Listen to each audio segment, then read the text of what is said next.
let me ask a question first. How many of you have actually seen the video of The Innocence of Muslims? Many, but not all by any means. Okay. Actually, my advice is don't bother. And I have a confession to make.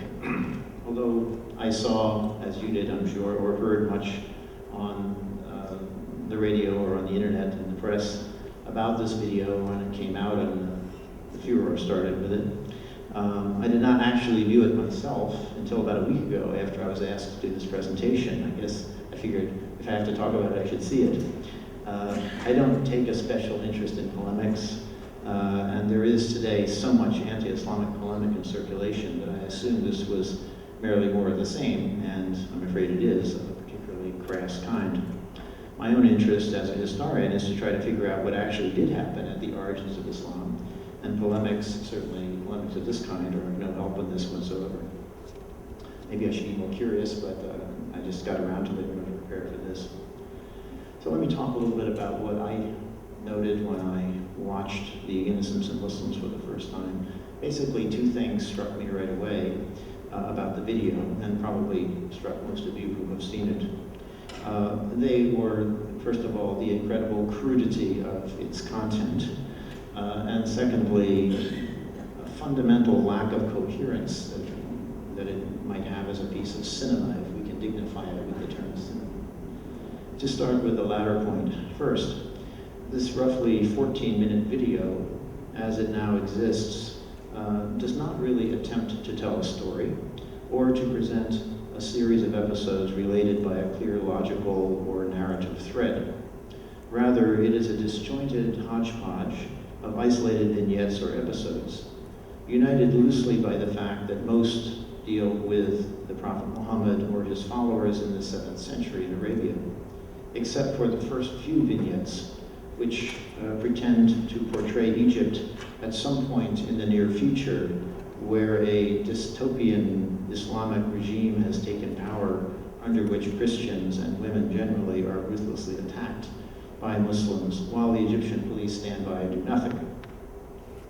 There is only one scene, I remember, where some effort is made to clarify the connection between this imaginary past and imaginary future. And that is an episode near the beginning of the video when the Egyptian Christian doctor in modern Egypt is explaining to a young woman, maybe his daughter or a nurse in his clinic, it's not clear, why the Muslim fanatics are persecuting Christians. And he goes up to a blackboard and writes a kind of equation on the blackboard. Now, as a former student of chemistry, I always find this very interesting. So he writes this equation, which says man plus X equals BT. He writes BT, but the soundtrack, when he's speaking, he says Islamic terrorist. I'm not quite sure how it gets from BT to Islamic terrorist, but that's what it is. Man plus X equals Islamic terrorist. And then the scene fades away. For the rest of the video, we are in the 7th century Arabia witnessing Muhammad's early life and the beginnings of Islam, presented in a very sensationalist way. The value of factor X in the doctor's equation is never stated outright, but is implied by the rest of the movie to be Islam. The disjointedness of the video extends also to the relationship between its visuals and its dialogue. The 14-minute video is apparently a collection of excerpts from a feature-length movie of 2 hours or so, filmed under a different name, Desert Warrior, by actors who read a different screenplay, having no religious content, and set long before Islam's rise. Once this had been recorded, the director had this film, or at least the outtakes in the video, overdubbed with lines read by other people, and containing the crassly anti-Islamic dialogue one sees in the YouTube version. The cast and crew members involved in the original filming, in view of this overdubbing and the incredible furor that the video aroused, have disavowed the film and stated publicly that they feel they were taken advantage of by the director.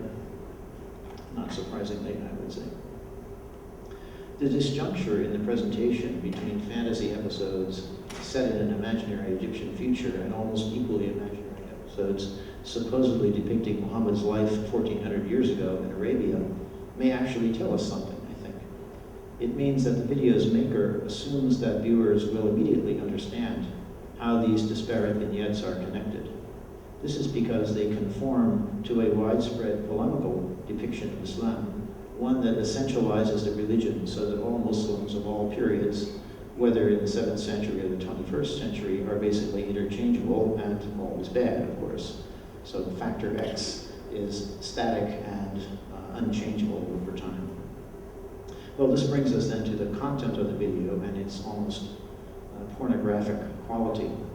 The film depicts both Muhammad and his followers and modern Muslims in Egypt in terms of a few basic themes that belong to well-worn tropes of Western or Christian polemic against Islam, a polemic that goes back hundreds of years. The Innocence of Muslims once again trots out these old polemical tropes with what can only be called iconoclastic glee. And I just want to, a couple of them that stand out especially are, first of all, the theme of violence or bloodthirstiness. We have all heard, I'm sure, in recent months and years, people who refer to Islam as a religion of violence. Many episodes in The Innocence of Muslims depict Muslims engaging in gratuitous violence against innocent people. Violence against women is especially highlighted, as in an early scene where a beautiful girl walking down the street is cut down by a rampaging zealot for no reason, at least none that you can see in the film. Not a few vignettes depict individual Muslims as incredibly cruel, sadistically cruel, we might say. For example, there's a scene in which a young man is talking to an old woman who's sort of a captive, and then she ultimately is being torn apart by camels tied to her limbs, and actually what you see is the young man laughing diabolically as this horrible thing happens. The motivations for this violence and bloodlust are not usually given in the movie. In some vignettes, it is implied that a venal motive is involved, such as a desire for plunder. But more often it is implied, I think, that it is simply Islam that makes these men so violent, as there is no other apparent reason for the violence. This trope of violence, as I have said, goes back to medieval Latin and even earlier Christian polemics against Islam and Muslims. Indeed, as early as the 630s, right at the time Islam was beginning to spread, the Patriarch of Jerusalem, Sophronius, wrote a sermon in which he decried what he called the blood-loving blade of the Saracens, whom he described as plundering cities, burning villages, and engaging in endless slaughter. But, of course, there's no archaeological evidence of any of this burning of villages or plundering of cities. The so-called Islamic conquest actually does not show up in the archaeological record. One scholar has written a book called The Invisible Conquest, where he points this out. He suggests that the traditional narratives about the conquest are, shall we say, greatly overstated. And a lot of Sophronius's sermon, it has been shown, can't actually be taken as a description of what was happening, but rather involves allusions to passages in the prophet Isaiah called forth rhetorically by Sophronius with the goal of persuading his own Christian congregation that they should behave more righteously. You see what happens if you aren't good, all these awful things will happen. So there's a lot of problems even in that earliest description. There's a 12th century polemicist we might touch on too, Pedro de Alfonso, who summed up the sort of thrust of medieval European or Latin polemic against Islam. He says in one sentence, quote, "The Muslims were ordered to rob, to make prisoner, and to kill the adversaries of God and their prophet, and to persecute and destroy them in every way." So this is kind of the bottom line for people who subscribe to this polemical view about Islam, and it has been that way for a long time. Not a few vignettes depict individual Muslims as incredibly cruel, sadistically cruel, we might say. For example, there's a scene in which a young man is talking to an old woman who's sort of a captive, and then she ultimately is being torn apart by camels tied to her limbs, and actually what you see is the young man laughing diabolically as this horrible thing happens. The motivations for this violence and bloodlust are not usually given in the movie. In some vignettes, it is implied that a venal motive is involved, such as a desire for plunder. But more often it is implied, I think, that it is simply Islam that makes these men so violent, as there is no other apparent reason for the violence. This trope of violence, as I have said, goes back to medieval Latin and even earlier Christian polemics against Islam and Muslims. Indeed, as early as the 630s, right at the time Islam was beginning to spread, the Patriarch of Jerusalem, Sophronius, wrote a sermon in which he decried what he called the blood-loving blade of the Saracens, whom he described as plundering cities, burning villages, and engaging in endless slaughter. But, of course, there's no archaeological evidence of any of this burning of villages or plundering of cities. The so-called Islamic conquest actually does not show up in the archaeological record. One scholar has written a book called The Invisible Conquest, where he points this out. He suggests that the traditional narratives about the conquest are, shall we say, greatly overstated. And a lot of Sophronius's sermon, it has been shown, can't actually be taken as a description of what was happening, but rather involves allusions to passages in the prophet Isaiah called forth rhetorically by Sophronius with the goal of persuading his own Christian congregation that they should behave more righteously. You see what happens if you aren't good, all these awful things will happen. So there's a lot of problems even in that earliest description. There's a 12th century polemicist we might touch on too, Pedro de Alfonso, who summed up the sort of thrust of medieval European or Latin polemic against Islam. He says in one sentence, quote, "The Muslims were ordered to rob, to make prisoner, and to kill the adversaries of God and their prophet, and to persecute and destroy them in every way." So this is kind of the bottom line for who subscribe to this polemical view about Islam, and it has been that way for a long time. The innocence of Muslims then perpetuates this old charge pretty much unchanged from the form in which it has been in circulation for at least a millennium. So in addition to the trope of Muslims as always violent, there is also the theme of licentiousness, especially sexual licentiousness. This theme aroused the prurient interest of medieval European polemicists, and obviously is the source of much of the content of The Innocence of Muslims. Medieval Christian tracts routinely criticized Muhammad for what they like to depict as his sexual immorality. The reports that he had multiple wives, for example, fired their imaginations. They somehow, they simply could not imagine that someone that had, as they thought, lax sexual morals could possibly be a prophet. I guess they hadn't read about David in the Old Testament, but anyway, that's another question.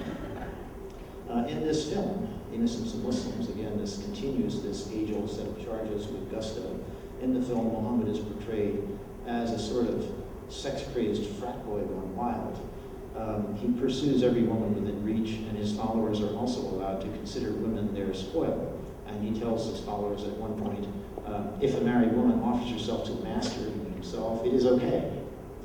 There is also an amusing scene which might be given the title Trouble in the Harem, in which one of Muhammad's wives berates him for sleeping with another wife out of turn. It seems to go on and off out of turn, I understand. Where one of Muhammad's wives berates him for sleeping with another wife out of turn. And Muhammad is shown at one point sort of abjectly begging her, don't tell Aisha about this. In general, then, Muhammad is portrayed as a hopeless and totally unscrupulous womanizer. The film also continues the charge of medieval Christian polemic in presenting Muslims as not only permitting, but also favoring homosexuality and pederasty. Several vignettes in the film suggest that, in addition to being a womanizer, Muhammad was a child molester and encouraged his followers also to, quote, use children they captured. Women, of course, were to be made concubines and then killed. In one noteworthy moment, one of Muhammad's followers asks another, is the master gay? His companion answers, yes, and Omar too. Omar is, of course, one of the Prophet's most stalwart supporters in the Muslim tradition, and eventually became the Amir al-Mu'mineen, political leader of the Muslim community after Muhammad's death. So we see a whole series of little vignettes in which this theme of sort of sexual license is aired very bluntly and crudely in this film. But again, this is a theme that has been part of Western polemic against Islam and against Muhammad in particular since the beginnings of Islam. There are also some lesser tropes that one comes across, but they're much less prominent in this film. For example, the idea that Muslims can't be trusted. There's a passage where it says, well, the Muslims breach their treaties, we can't make treaties with them. So, well, what is the intent of all this? Why is this movie made? It seems to me that the main goal of this film or this video was simply to insult Islam and Muslims. It's not to persuade, really. With one exception to which I'll return in a few minutes, the film makes no effort to present any kind of theological argument against Islam. It lacks, actually, logical presentation of any kind, I might say, and it doesn't really present any compelling factual information that might make it persuasive.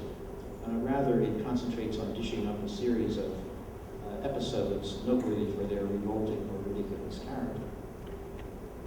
The only people who might find viewing it interesting or enjoyable to watch, I think, are people who, like the film's creator, already hold a deep hatred for Islam, or what they think is Islam. Anyone who is Muslim, on the other hand, or who does not see all Muslims as being alike, or who is uncommitted but has an open mind, will find the film sophomoric and clearly polemical, not convincing anyway. Like many very harsh book reviews, it obviously says more about its author, in this case director, than it does about its supposed subject. And who is its author? This has been much discussed in the media because the director or author used an alias at first, Sam Nacida, but investigation by various newspapers revealed that its author was an Egyptian Christian resident in the Los Angeles area. He seems to me, anyway, to be a troubled individual, besides creating this film, which is troubled enough, overflowing as it is with hatred for Islam, and doing so in a manner that deceived the very actors he employed to make it. He had served prison time in the United States for manufacturing drugs and for bank fraud. Not a really inspiring record. So this is a curious product of a person who obviously has some kind of very strong anti-Islamic agenda. As for it, and I'll have a little bit more to say about that as we go on. As for the reception of the video, I don't need to relate to you the violent reactions that occurred in Europe, in the Middle East, in Asia, Africa, and so on in response to the film, protests and riots in which over 75 people have lost their lives. Hundreds have been injured and much property destroyed. Many countries have blocked YouTube from showing the video. It's worth noting, perhaps, though, that the initial uploading of The Innocence of Muslim in its English version in July generated no reaction. It was only when a version dubbed in Arabic was uploaded to YouTube by another virulently anti-Islamic member of the Coptic Christian community in the U.S., a man named Maura Sadak, and short clips from that Arabic dubbed version were then circulated by an Islamist television station in Egypt, a mass television, that the protests and violence began to take place worldwide.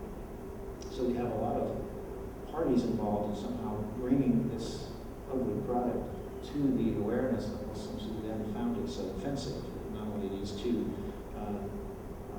members of the Coptic community living in the United States who themselves obviously harbor anti-Islamic animus, but also the Islamist television stations in Egypt who chose to circulate it.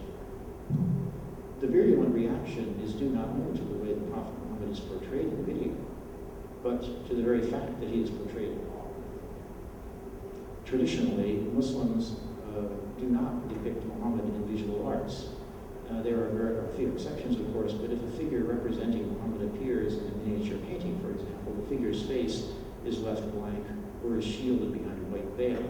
So for many pious Muslims, to see the figure of Muhammad, or the person of Muhammad, represented by a flesh and blood actor, and one acting like a frat boy, as I said, would certainly be very shocking. To move on to briefly, to the role of the Prophet Muhammad in the life of Muslims. Muhammad is considered by Muslims, of course, to be their prophet, the recipient of God's revelations. After the revelations were sent down to Muhammad, they were memorized and recited by Muhammad and his followers, and were subsequently gathered together and written down to form the Quran, or sacred scripture in Islam. Muslims thus consider the Quran to be the literal word of God as revealed to Muhammad. The Quran actually says little about Muhammad himself, and at one point it makes it clear that Muhammad is merely a man, mortal like anyone else. In Islamic theology, therefore, Muhammad is not a figure analogous to Jesus in Christian theology. Much more central to Islam's theology than Muhammad the man is the status of the Quran as God's revealed word.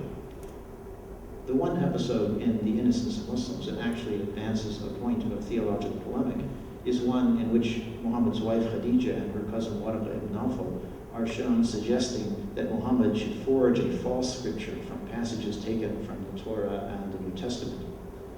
This again is something that I think goes back to medieval polemic. But in other words, the video claims that the Quran text is a purely human product derived from earlier scriptures and not a text of divine origin at all. In strictly theological terms, this suggestion of the film is far more serious than any of the scurrilous things shown or suggested about Muhammad. And yet, the very depiction of Muhammad by the video and the scandalous way he is portrayed was guaranteed to provoke a violent reaction from many Muslims.